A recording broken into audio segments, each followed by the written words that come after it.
opposants yi lañ dugg. Je réitère mes propos c'est quoi c'est-à-dire que il faut que sénégalais yi xam ne d'abord Massamba bu nekkee opposant di xeex mu porter un combat sincère ne dafa bëgg vraiment Macky Sall jóge fi wala régime bi ni mu yoree askan bi baaxul d'accord ci gisaat ba ma paate mu porter le même combat ñu teg ko injustice ñëwul taxaw ko ma dem ba boobu combat boobu mu porter c'est pas sincère parce que nag nañu wax dëgg ñun ñëpp on a un dénominateur commun muy le président Macky Sall. kon Abou da ngay rejoindre li ma wax.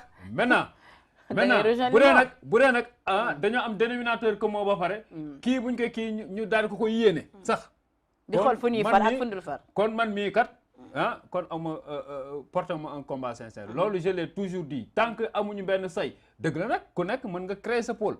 voilà loolu je pense que ne ku nekk am nga sa orientation politique ku nekk ak sa gis-gis ñii jàpp nañ ni man personnellement dama waxoon du ma dugg Yewwi ndax nag Ousmane Sonko mënul taxaw ne vraiment je vais changer le système ba pare muy dem di ànd ak ñenn ñi nga xam ni ñoom ñooy ni ñu koy waxatee ñoom ñooy les symboles du système.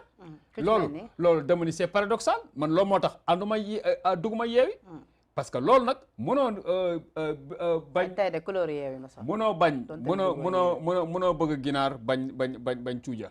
comprendre nga c'est-à-dire que tey jii nii en fait moi je me suis dit que ne Ousmane s'est dérouté de son chemin bien vrai que ne vraiment askan bi mer nañ Macky Sall. bu pros mu sell mi ngay waxal de. non. moom pros mu sell mi comme ni ko ay partisans di waxee. waaw bu dee sëriñ la wala yonent la. donc ñun moom ay politiciens lañ ñun ay hommes politiques lañ duñu yonent duñu ay sëriñ ay hommes politiques lañ. nga ni. voilà moom nag bu dee yonent la wala sëriñ la. waaw baax na. moom Ousmane Sonko ñu ngi koy ñaanal ñu ngi koy ñaan mu ñaanal ñu. ndax sëriñ ak yonent moom ñaan rek la mën. mais ñun moom ay hommes politiques lañ. on descend sur le terrain on a un combat pour notre Sénégal gii di ko def nag ci ay valeurs. defuñu politique politicienne encore une fois. ñëw nañ ubbi une autre voie bi nga xam ne tey jii nii ñun jàpp nañ ni kat bu ci sénégalais yëpp jaaree jafe-jafe yi nii yëpp dinañu wan ginnaaw. ban problème moo nekk seen diggante problème personnel yéen ak Ousmane Sonko. te dama bëgg dama lay poser benn question bu direct. bëgg na nga jàkkaarloo ak askan bi tontu leen parce que laaj def quand même bu soxal nit yi. ñëpp def nañu remarque boobu yéen waa gëm sa bopp rawatina seen leader Bougane.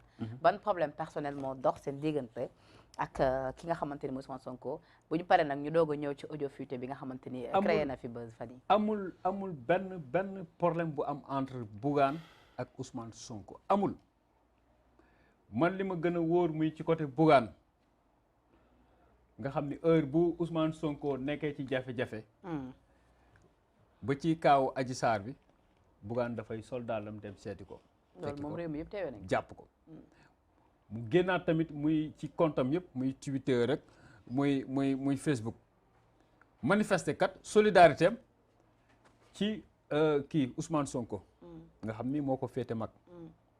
chaque fois grand frère la koy wax donc loolu ñëpp teg ci seen bët ñun kat jàpp nañ ni ñun tamit bu ñu nekkee ci ay tolof woow ñu kenn nag ndimbal ndax ñun mën nañ gérer suñu bopp mais dafa rafet rek nga ne ma massa abu massa sa massa googu kat fajalu ma dara waaye nag au moins dafa rafet rek waaye ñun loolu gisuñu ko ci yeneen opposants yi à chaque fois gis ngeen fi problème mu Sen TV bi gis ngeen fi benn opposant ñëw taxaw ci gisoo leen ko. est-ce que du kon loolu moo métti Bougane ba mu yëkkati yenn kàddu yi ci audio bu nga xamante ni wax nañ ci dafa saaga yenn ci ay partisans Ousmane Sonko. non xam nga yaa ngi chose tey gis nga Penda. ay affaire audio tey jii nii sax yow sa bopp mën nga jël sa téléphone ne def ci lu la neex ne lii audio Abou Mbaye la partagé ko parce que tey jii nii xam nga moo tax man j'ai toujours dit que ne état bi aussi foog mu jàppale ñu foofu bi maanaam foog mu. réguler les réseaux sociaux. kon daal audio boobu du woon Bougane ci non gàttal. non dañ ko truqué Bougane ni ma ko xamee nag voix bi méngoo naa bosam. non Bougane ni ma ko xamee xam nga loolu avant xewoon na fii ñii naan ay Barthélemy génn na ne ni Ousmane Sonko wax ko ay wax yu ñaaw Barthélemy dégg ngeen ko. mu génn démentir loolu c'est-à-dire que tey jii nii moo tax sénégalais yi aussi waruñu sax jox de crédit ay kii Penda audio bio ak affaire yooyu noonu parce que tey jii nii dañu nekk ci benn monde bi nga xam ne. mais nag ku boot bukki foog ñu mbow la.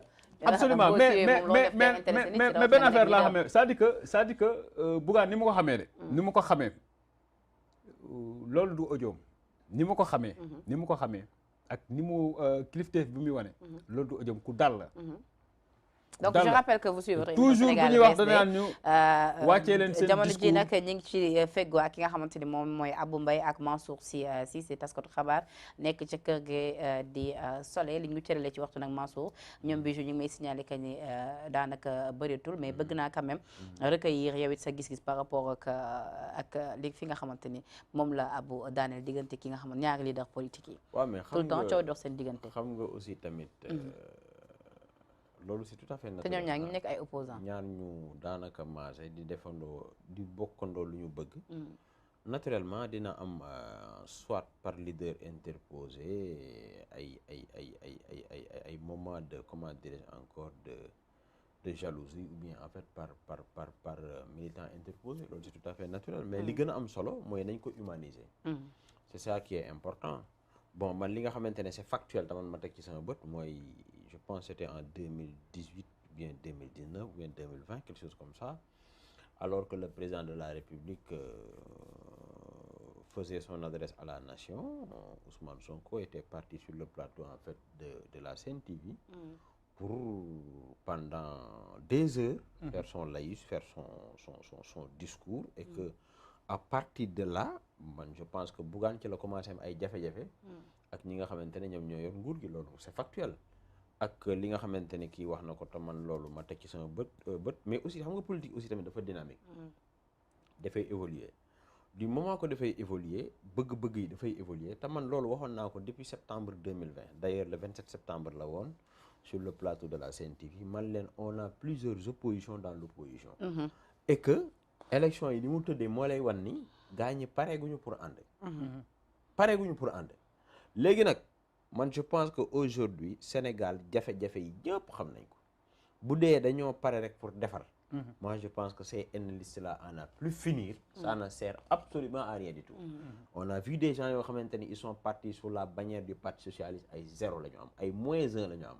parce que 0 ça c'est positif en mathématiques amuñu dara tu comprends am ñoo xamante ne bii les gens les sous-estimés jàppoon nañ ni duñu am dara et que mu mel ni gagné nañu ay communes mel ni gëm sa bopp gagné nañu ay villes et cetera même si encore une fois nekk réalité politique dëgg moom loolu man je pense que ni peut-être mën na nekk début de réalité pour gëm sa bopp mais encore une fois dañu war a jàngaat lu bari parce que politique encore une fois bokkul ak nga nekk un chef d'entreprise bokkul nga nekk chroniqueur. ani fan la ñu war a mën a xaar jamono ci loolee. mais xam nga dañuy demaat non dañuy dem defaru jiwaat parce que xam naa ni Bougane moom day demaat ak boppam moom kooku moom c'est clair.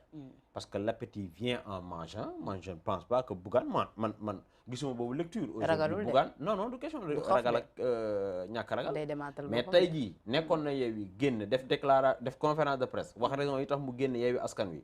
te moom dans sa philosophie de gëm sa bopp mooy tey jii gëm sa bopp bu doon dafa daj réew mi kon kenn du dem ci gaal yi loolu mooy gëm sa bopp tey jii bu doon gëm sa bopp dafa daj réew mi mais auto emploi dafay bëri mais encore une fois création d'emploi et cetera bokk na ci politique mais taxul nga nekk homme politique beneen réalité la kooku pour nga xam ko foog nga mais loolu xam nga les politiciens du système ñooy wax sa discours bi nga wax non yaa une chose xamul tax defal ndànk rek non xaaral ma ñëw xam nga ma non xoolal c'est-à-dire que tey jii nii gis nga gars yi nga xam ne dañoo yàgg def politique métier amuñu entreprise amuñu réew mi benn njëriñ créé ñu sax benn emploi ñooy bëgg def benn affaire parce que leurs intérêts sont menacés ñooy taxaw tey naan la wéy c'est pas politique def ko yombul c'est une autre réalité xam nga politique muy lan politique xam nga lan kese la muy yow mi nekk ci kër gi sax sa kër sax laa wax yaa ngi politique ndax sa kër am nga benn vision bi nga xam ne non da nga may bàyyi ma daal léegi politique léegi yaa une chose yow boo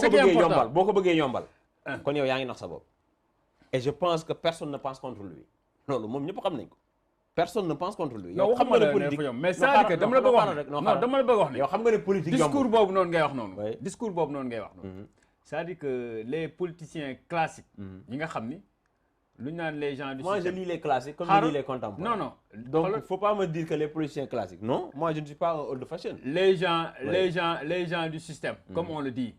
tey jii ñi nga xam ni politique moo leen dundal moo leen jox seen lépp système amuñu sax xolal. ce sont créé ñu benn emploi ñoo bëgg a tëj bunt bi. naan way politique maanaam la mais la création politique dafa d'emploi extraordinaire. non c'est-à-dire que politique Mbaye la création d'emploi est une partie de la politique même si elle est très importante. Qui crée emploi moo ko gën a mën sax ki nga xam ni créewul emploi xamul tax. parce que kooku mu ngi gérer mu ngi manager.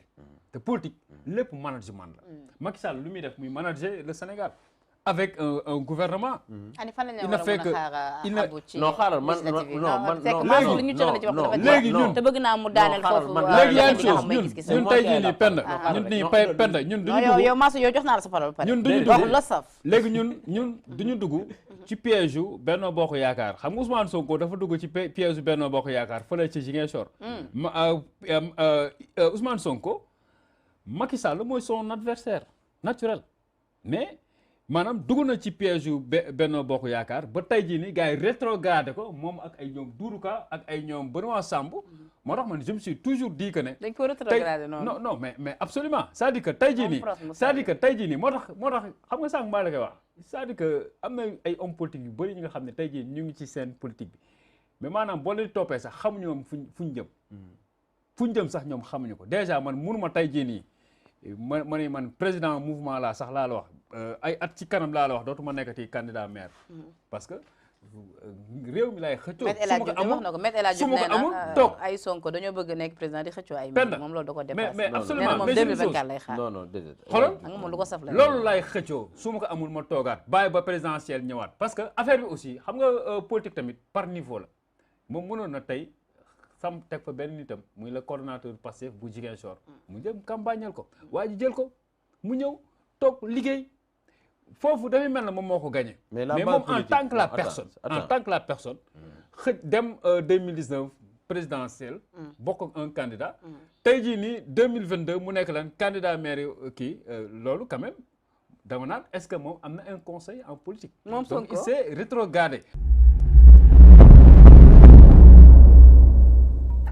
cheetetetet mais yow sawaay yow fu ñu la fekk yaa ngi ci kanamu ordinateur bi wala sa kanamu tablette ba sa téléphone portable lu xew mais damay lire ay information waaw xoolal boo bëgg am ay information yu leer nañ et en temps réel duggal ci www.senegal7.com ay information yu wóor man de maa ngi application Sénégal 7 lépp lu xew dama koy jot ci sama téléphone ci tàng bi te nag application Sénégal 7 am ko yomb na da ngay dugg ci Play Store wala Apple Store nga télécharge ko rek xam li xew ci réew mi ak la xew ci bitim réew te nag dara du la ci umpu. Vous voulez des informations en temps réel? Cliquez sur www.senegal7.com. Sénégal 7, le roi de l'information en temps réel.